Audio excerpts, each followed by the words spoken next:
2026 T twenty বিশ্বকাপের উদ্বোধনী ম্যাচে নেদারল্যান্ডসের বিপক্ষে ফাহিম আশরাফের দুর্দান্ত ব্যাটিং ঝড়ে নেদারল্যান্ডসকে মাত্র 3 উইকেটে হারিয়ে বিশ্বকাপ মিশন শুরু করল পাকিস্তান।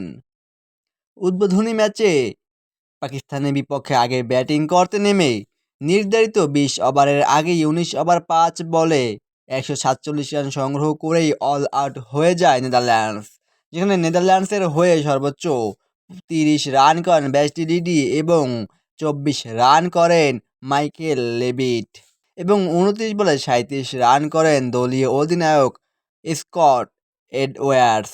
পাকিস্তানের হয়ে বল হাতে দারুণ বোলিং করে সর্বোচ্চ 3 উইকেট শিকার করেন সালমান মির্জা এবং 2 উইকেট করে শিকার করে নেন মোহাম্মদ নওয়াজ, আবরার আহমেদ এবং সাইম আইয়ুব।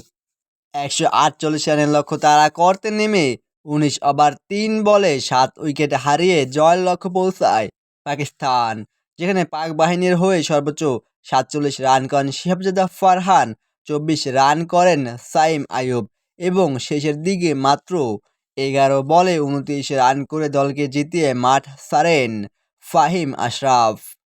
বল হাতে নেদারল্যান্ডের হয়ে সর্বোচ্চ 2 উইকেট করে শিকার করে নেন আরিয়ান দুত এবং পল ভন মিকারিন।